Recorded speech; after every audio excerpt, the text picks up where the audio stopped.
ಇವತ್ತು ಒಂದು ಸಣ್ಣ ಕಾಡು ಪ್ರದೇಶಕ್ಕೆ ಬಂದಿದ್ದೇವೆ. ಇದರಲ್ಲಿ ತುಂಬ ಬಹಳ ಗಿಡಮೂಲಿಕೆಗಳು ಸಿಗ್ತವೆ ನಮ್ಗೆ. ಅದರಲ್ಲಿ ಮೊದಲನೇದಾಗಿ ಕಕ್ಕೆ ಗಿಡ ಅಂದರೆ ರ್ಯಾಲಿ ಗಿಡ ಅಂತಲೂ ಕರೀತಾರೆ, ಸ್ವರ್ಣಪುಷ್ಪಿ ಅಂತಲೂ ಕರೀತಾರೆ. ಬಹಳ ಅದ್ಭುತವಾದ ಮೂಲಿಕೆ ಇದು. ಏನಕ್ಕೆ ಅಂತಂದರೆ ಇದರ ಚಿಗುರುಗಳು ಪ್ರತಿಯೊಂದು ನಮಗೆ ಕೆಲಸಕ್ಕೆ ಬರ್ತವೆ. ಹೂವುಗಳಲ್ಲಿ ಸ್ವರ್ಣಧಾತು ಇರುತ್ತದೆ. ಸ್ವರ್ಣಧಾತು ಅಂದರೆ ಸುವರ್ಣ ಭಸ್ಮ ಅಂತೇಳಿ ಬಹಳ ಬೆಲೆ ಬರ್ತಕ್ಕಂಥ ಒಂದು ಭಸ್ಮ. ಅದು ಅಂದರೆ ಚಿನ್ನವನ್ನು ಭಸ್ಮವಾಗಿ ಮಾಡಿ ಗ್ರಾಮ್ 7,000, 8,000, 10,000 ಗಂಟ ಕೋಟೆಕಲ್ಲು ಆಗ್ಬೋದು, ಕೆಲವು ಬೈದ್ಯನಾಥ ಆಗ್ಬೋದು, ಇಂಥವುಗಳಲ್ಲಿ ಮಾರ್ತಾ ಇರ್ತಾರೆ. ಇದರ ಹೆಸರೇ ಕಕ್ಕೆ ಗಿಡ ಮತ್ತು ಸ್ವರ್ಣಪುಷ್ಪಿ ಅಂತಲೂ ಕರೀತಾರೆ. ಇದಕ್ಕೆ ಇದು ಎಂತೆಂತಕ್ಕೆ ಯೂಸ್ ಆಗುತ್ತೆ ಅನ್ನೋದನ್ನು ನಾನು ಇವಾಗ ತಿಳಿಸ್ಕೊಡ್ತೀನಿ. ಈ ಒಂದು ಪುಷ್ಪವನ್ನು ಶೇಖರಣೆ ಮಾಡ್ಕೋಬೇಕು. ಈ ಪುಷ್ಪನ ನೋಡಿರಿ, ಇದೆಲ್ಲ ಇದೆ ಪುಷ್ಪ. ಈ ಪುಷ್ಪನ ಶೇಖರಣೆ ಮಾಡಿ ನೆರಳಲ್ಲಿ ಒಣಗಿಸ್ಕೋಬೇಕು. ನೆರಳಲ್ಲಿ ಒಣಗಿಸ್ಕೊಂಡು ಚೂರ್ಣ ಮಾಡಿಕೊಂಡು ಪ್ರತಿನಿತ್ಯ ನಾವು ಹಾಲಲ್ಲಿ ಅರ್ಧ ಚಮಚೆಯಷ್ಟು ಹಾಲಿನಲ್ಲಿ ಕುಡಿತಾ ಬಂದರೆ ನಮ್ಮ ದೇಹದಲ್ಲಿರ್ತಕ್ಕಂಥ ಸ್ವರ್ಣಧಾತು ಏನು ಕಡಿಮೆ ಆಗಿ ಇವರು ಆಯುರ್ವೇದ ಡಾಕ್ಟರ್ಗಳು ಹೇಳ್ತಾರೆ ನಿಮಗೆ ಸ್ವರ್ಣ ಭಸ್ಮ ಬಳಸಬೇಕಾಗುತ್ತೆ ಅಂತ. ಕಾರಣ ಏನು ಅಂತಂದರೆ ಧಾತು ಕ್ಷೀಣತೆ ಅಂತ ಕರಿತೀವಿ ಅದನ್ನು.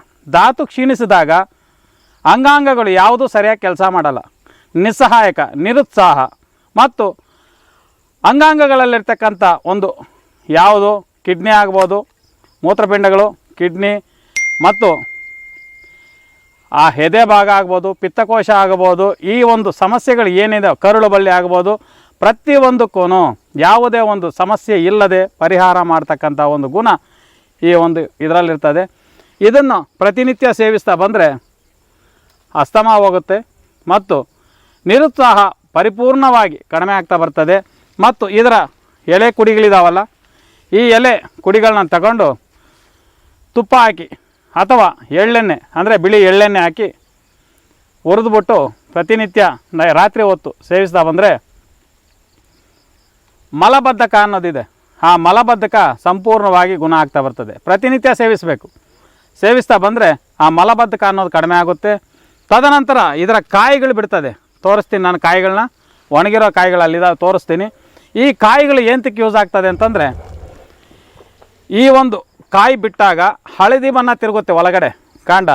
ಆ ಹಳದಿ ಬಣ್ಣದಲ್ಲಿ ಇದ್ದಾಗ ಪ್ರತಿಯೊಂದನ್ನು ತಗೊಂಡು ನೀಟಾಗಿ ಅದರೊಳಗಡೆ ಇರ್ತಕ್ಕಂಥ ಸಣ್ಣ ಸಣ್ಣ ಪೀಸುಗಳಾಗಿ ಮಾಡಿ ಒಣಗಿಸ್ಕೊಂಡು ಸ್ವಲ್ಪ ಒಣಗಿದಾಗ ಪೇಸ್ಟ್ ಥರ ಮಾಡಿ ಇಟ್ಕೊಂಬಿಡ್ಬೇಕು. ಇಟ್ಕೊಂಬಿಟ್ಟು ಪ್ರತಿನಿತ್ಯ ಅದನ್ನು ಒಣಗಿಸ್ಬಿಟ್ಟು ಚೂರ್ಣ ಥರ ಮಾಡಿಕೊಂಡು ನಾವು ಪ್ರತಿನಿತ್ಯ ಸೇವಿಸ್ತಾ ಬಂದರೆ ಗಂಡಸರಿಗೆ ಅದ್ಭುತವಾಗಿ ಕೆಲಸ ಮಾಡ್ತದೆ. ಅದಕ್ಕೆ ನಾವು ಬಳಸಬೇಕಾಗಿರೋ ವಸ್ತುಗಳು ಯಾವುದ್ಯಾವುದು ಅಂತಂದರೆ ಚಕ್ಕೆ ಅಂದರೆ ದಾಲ್ಚಿನ್ನಿ ಒಂದು 100 ಗ್ರಾಮ್.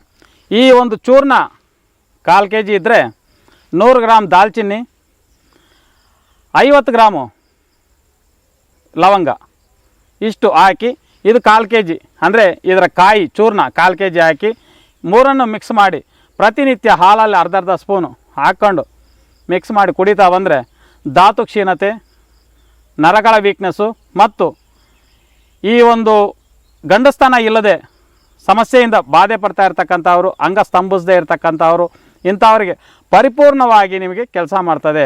ನಿಮಗೆ ನೀವಾಗ ಮಾಡ್ಕೊಳ್ಳಿ. ಇದನ್ನು ದಯವಿಟ್ಟು ನಿಮಗೆ ಸಿಗದೇ ಇದ್ದ ಪಕ್ಷದಲ್ಲಿ ನಮಗೆ ಕಾಲ್ ಮಾಡಿ, ನಾವು ಕಳಿಸ್ಕೊಡ್ತೀವಿ.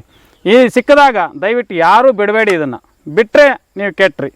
ದಯವಿಟ್ಟು ಇದನ್ನು ಬಿಡದೆ ನೀವು ಇದನ್ನು ಉಪಯೋಗಿಸ್ಕೊಳ್ಳಿ. ನಿಮ್ಮ ಆರೋಗ್ಯಕ್ಕೆ ನೀವೇ ಹೊಣೆಗಾರರಾಗ್ತೀರ.